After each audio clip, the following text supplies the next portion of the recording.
ETF index mutual funds నేర్చుకుని stock మార్కెట్లో రాణించాలనుకుంటున్నారా? వెంటనే ఈ నెంబర్కి కాల్ చేయండి.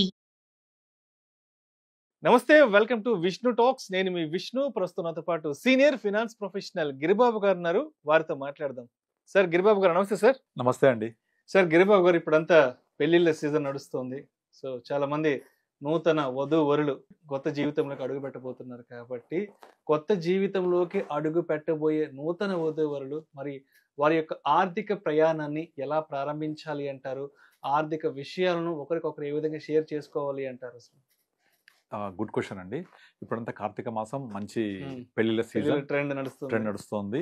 సో ఇక్కడ మనము చాలా మందికి నన్ను ఇన్వైట్ చేస్తుంటారు క్లయింట్స్. చాలా మంది వాళ్ళ పిల్లల పెళ్ళిళ్ళకి, మ్యారేజ్కి క్లయింట్స్ ఇన్వైట్ చేసినప్పుడు నేను వాళ్ళ దగ్గరికి వెళ్ళినప్పుడు వాళ్ళకి ఎప్పుడు ఒకటి నా దగ్గర ఒక స్లైడ్ ఉంటుంది అనమాట, దీనికి సంబంధించింది.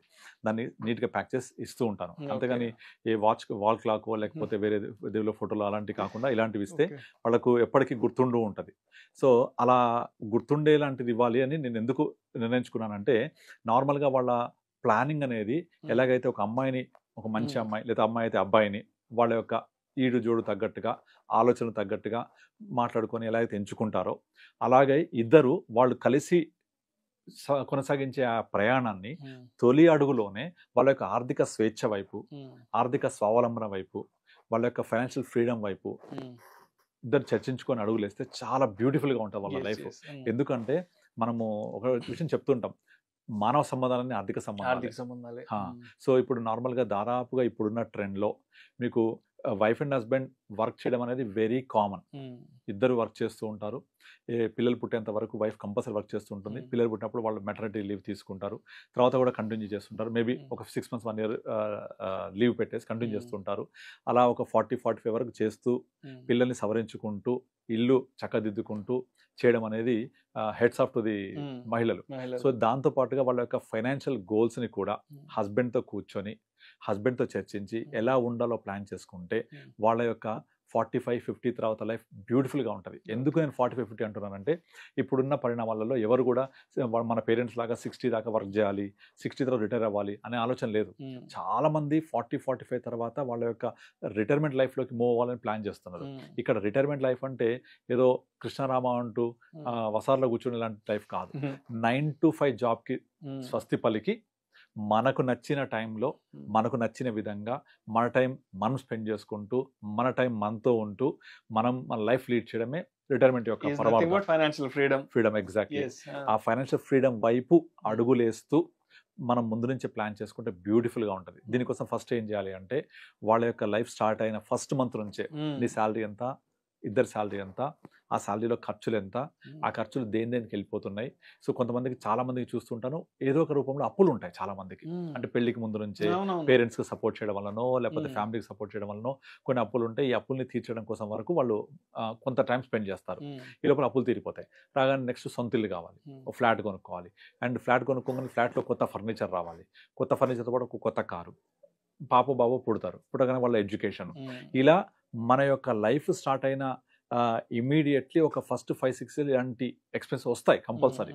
ఫస్ట్ మినిమం మన లైఫ్ సెటిల్ అవ్వడానికి ఒక 2-3 years సెటిల్ అయిపోయి నెక్స్ట్ వెంటనే ఇంటి కోసం ప్లాన్ చేయడం, కారు కోసం ప్లాన్ చేయడం, ఇంట్లో ఫస్ట్ న్యూ ఫర్నిచర్ ప్లాన్ చేయడం, తర్వాత పిల్లలు పుట్టడం, ఇవన్నీ జరుగుతూ ఉంటాయి. కాబట్టి ఇదంతా ముందే తెలుసు కాబట్టి మనం ఒక ఈ ప్రతి ఎక్స్పెన్సెస్లో, ప్రతి ఇన్కంలో కూడా ఏ పర్పస్ కోసం చేస్తున్నాం, నా ఇన్కంలో ఎంత నేను ఫ్యూచర్ కోసం పెడుతున్నాను, ఇది పక్కన కంపల్సరీ పెట్టిన తర్వాతనే మన యొక్క రిమైనింగ్ ఎక్స్పెన్సెస్కి వెళ్ళాలి.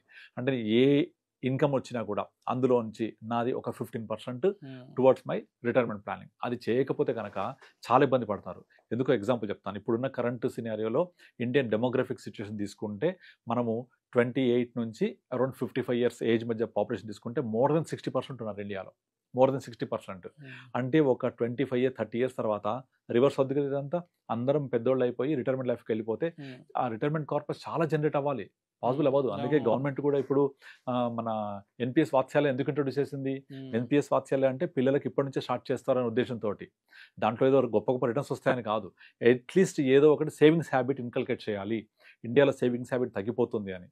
సో అట్లా మనము మన యొక్క లైఫ్ స్పాన్ని, లైఫ్ జర్నీని మన జీవిత భాగస్వామితో కూర్చొని మాట్లాడుకొని మనం ఎక్కడెక్కడ ఇన్వెస్ట్ చేయాలి, ఎక్కడెక్కడ సేవ్ చేయాలి, ఎలా చేయాలి అనే ప్లాన్ చేస్తే హాఫ్ వర్క్ ఇస్ డన్. అలా ప్లాన్ చేసుకొని ముందుకెళ్తే కనుక మనకు కావాల్సిన అన్ని రకాల అవసరాలు, గోల్స్, నీడ్స్ మనం ఫుల్ఫిల్ చేసుకోవచ్చు. ఎందుకు చెప్తున్నాను, ఇప్పుడు ఫర్ ఎగ్జాంపుల్ మీరు చదువుకున్నప్పుడు కట్టిన స్కూల్ ఫీజు ఎంత? అప్పట్లో ఎంత సార్? 150-200 అంటే ఎక్కువ. నా కేజీ టు పీజీ మొత్తం 10,000 ఖర్చు అయిపోయింది. నాట్ ఈవెన్ 10,000, ఇంకా less than KG to PG 200-300 సంవత్సరానికి అంతే. నేను సిగ్నల్ స్కూల్ చదువుకున్నప్పుడు మా స్కూల్ ఫీజు ఇంగ్లీష్ మీడియంకి సంవత్సరానికి 100 రూపాయలు. నేను భద్రకాలో డిగ్రీ చేశాను, అక్కడ సంవత్సరానికి 900 rupees government fee. Intermediate APR చేసి కంప్లీట్ ఫ్రీ. తర్వాత సెంట్రల్ యూనివర్సిటీలో సెమిస్టర్కి 600 రూపాయలు. ఎక్కడ ఒక 1000 రూపాయలు కట్టిన దృశ్యం లేదు అసలు. కానీ ఇప్పుడు now for my 2 kids I'm paying more than 2 lakhs per annum. So అంటే ఎడ్యుకేషన్ ఎక్స్పెన్స్ ఎలా పెరిగాయి చూడండి. అన్నిటికంటే ఎక్కువ ఇన్ఫ్లేషన్ దేనికి ఉంది అంటే ఎడ్యుకేషన్ ఎక్స్పెన్సే. దాన్ని ఎదుర్కోవాలంటే ముందు నుంచి మన దగ్గర చాలా కార్పస్ ఉండాలి. ఇప్పుడు మెడిసిన్, ఇంజనీరింగ్ లేదా ఎనీ అదర్ ప్రొఫెషనల్ డిగ్రీ ఏది చేయాలన్నా ఖర్చుతో కూడుకున్నది. ఆ టైంలో మనం వాళ్ళకి ఇచ్చేది ఏంటంటే ఒక పెద్ద అసెట్ ఓన్లీ ఎడ్యుకేషన్ మాత్రమే. దానికి కావాల్సింది డబ్బుతో కూడిన ఒక ప్రాపర్ ప్లానింగ్. సో ఆ ప్రాపర్ ప్లానింగ్ మన దగ్గర ఉంటే రేపు పొద్దున లోన్తో చదువుకుంటారా లేకపోతే గవర్నమెంట్ సీట్ వస్తే ఫ్రీ అయిపోద్దా, that secondary. You be prepare for that. ఆ ప్రిపేర్ అవ్వడం కోసం ముందు నుంచి ప్లాన్ చేసుకుంటూ వెళ్ళాలి. నేను ఒకసారి చెప్పినట్టు ఇక్కడ మనం మాట్లాడాల్సింది టైం గురించి కూడా. ఒక న్యూ యంగ్ కపుల్ 25-26 yearsలో కనుక వాళ్ళ యొక్క లైఫ్ స్టార్ట్ చేస్తే అప్ టు 50 వరకు నేను వర్క్ చేస్తాను అనుకుంటే కంపల్సరీ మిడిల్ 25 అంటాం దీన్ని మనం. ఫస్ట్ 25 పేరెంట్స్ సపోర్ట్, సెకండ్ 25 మనకు మనమే వర్క్ చేసుకుంటూ సపోర్ట్ చేసుకోవాలి, థర్డ్ 25 మొత్తం టోటల్ లైఫ్ స్పాన్ 75 years అనుకుంటే థర్డ్ 25లో మనం ఎలా ఉండాలి, మన పిల్లలు ఎలా ఉండాలి, వాళ్ళ నీడ్స్ ఎలా ఉండాలి, ఇవన్నీ కూడా ఈ ఉద్యోగి వయసు 25 నుంచి 50 వరకు వచ్చే లోపల ప్రాపర్ ప్లాన్ చేసుకుంటే థర్డ్ 25 సూపర్గా జీవించవచ్చు. మనం చిన్న పిల్లలు చెప్తుంటాం, అరే 10th వరకు +2 వరకు నువ్వు గట్టిగా చదివి మంచిగా సెటిల్ అవుతావు, లైఫ్ లాంగ్ ఎంజాయ్ చేయొచ్చు. ఉద్యోగం వస్తుంది, వ్యాపారం చేస్తావు, ఇంకోటి చేయొచ్చు. నీ మొదటి 15-20 సంవత్సరాలు కష్టపడితే చివరి 60 సంవత్సరాలు హ్యాపీగా ఉంటావు. సో మొదట్లో కష్టపడ్డవాడు చివరిలో సుఖపడతాడు, మొదట్లో సుఖపడ్డవాడు తర్వాత కష్టపడ్డ చరిత్రలో లేదని రజనీకాంత్ చెప్పాడు ఆల్రెడీ. సో కనుక మొదటి అడుగు ఎప్పుడైనా సరే కొంత కష్టంతో కూడుకున్నది. ప్లానింగ్ అనేది కష్టమైంది. ఏమైనా జీతం రాగానే ఖర్చు పెట్టడం చాలా ఈజీ, కానీ అదే జీతాన్ని నాకు రేపటి కోసం పక్కన తీసి పొదుపు చేయడం చాలా కష్టం. అలా చేసేప్పుడు మనం కొన్ని మిస్టేక్స్ కూడా చేస్తుంటాం. లైక్ తీసుకెళ్ళి మొత్తం రియల్ ఎస్టేట్ పెట్టేస్తూ ఉంటారు, లేదా వైఫ్ అడిగింది కదా మొత్తం గోల్డ్ కొనేస్తూ ఉంటారు. ఇట్లా రెండు చేయొద్దు. Diversify, proper asset allocation, proper diversification of investment. ఇందులో చేసేటప్పుడు ఖచ్చితంగా మ్యూచువల్ ఫండ్స్ని విస్మరించొద్దు. మెజారిటీ ఆఫ్ మనీ మ్యూచువల్ ఫండ్స్కి వెళ్ళిపోతే దాంట్లో లిక్విడిటీ ఉంటుంది, సేఫ్టీ ఉంటుంది, రిటర్న్స్ ఉంటాయి, ఇవన్నీ ఉంటాయి అందులో. అండ్ ఇంకొకటి నెక్స్ట్ జనరేషన్కి ఈ మ్యూచువల్ ఫండ్స్ అనేవి దొరికిన అత్యుత్తమమైన ఇన్వెస్ట్మెంట్ ఆబ్జెక్టివ్ ఇది. మన real estate, gold, FD, fixed deposit, insurance policies జమానా అయిపోయింది. ఇప్పుడంతా న్యూ జమానా, అంతా క్యాపిటల్ మార్కెట్స్ వెళ్తున్నాం. అందులో స్పెక్యులేషన్ అవి వదిలేసి ఇన్వెస్ట్మెంట్ వైపు ఆలోచించాలి. కనుక నెక్స్ట్ 10 yearsలో we are going to see big thing for India. అది జరుగుతుంది అంటే we are automatically participating India growth story. కనుక అలా మనం ప్లాన్ చేసుకుంటే మన యొక్క నెక్స్ట్ 25 అంటే 25 బాల్యం, సెకండ్ 25 మనది యవ్వనం, plus towards the retirement, third 25 retirement life చాలా బ్యూటిఫుల్గా ఉంటుంది. రీసెంట్గా నా క్లయింట్ ఒక మైక్రోసాఫ్ట్లో మంచి శాలరీ తోటి వర్క్ చేస్తున్నాడు, సడన్గా లే ఆఫ్ అయిపోయింది. Is literally struggling. ఇంకా తప్పని పరిస్థితుల్లో ఒక చిన్న స్టార్ట్అప్ కంపెనీ జాయిన్ అయ్యాడు. ఫుల్ ప్రెషర్, వాళ్ళు సింగపూర్ పంపించారు స్టార్ట్అప్ కంపెనీ వాళ్ళు. అక్కడ వర్క్ చేయలేక ఇండియాకి తిరిగి వచ్చేసాడు. ఇప్పుడు డబ్బులు లేవు. కారణం ఏంటంటే ఒక విల్లా కొనేసాడు, ఇంకో ఊరవతల విల్లా, ఊర్లో ఒక ఫ్లాట్ ఈఎంఐలు పెట్టేశాడు. అవి కట్టలేక ఇబ్బంది పడతాడు, ఇంకెక్కువే ఉంది. అండ్ పిల్లలు ఇప్పుడు ఇద్దరు కూడా +2 అయిపోయి ఇంజనీరింగ్కి వచ్చేసారు. వాళ్ళకు డబ్బులు కావాలి, ఆ విల్లా డబ్బులు ఇవ్వదు. ఒకటి కిరాయికి ఇచ్చి ఇప్పుడు ఎడ్యుకేషన్ కోసం సిటీలో ఉంటే ఇక్కడ ఫ్లాట్, పెద్ద ఫ్లాట్, ఇంకా మంచిగా ఉండడం కోసం విల్లా, రెండు ఉన్నాయి. But what about the retirement planning? Already 48. Microsoft ఉన్నంత కాలం మంచిగా నడిచింది. వన్స్ మైక్రోసాఫ్ట్ బయటకు రాగానే స్టార్ట్ అయిపోయింది. వితౌట్ నోటీస్ పీరియడ్ తీసేశారు. అదృష్టం ఏంటంటే ఒక 12 monthsకి హెల్త్ ఇన్సూరెన్స్ ఇచ్చారు అంతే.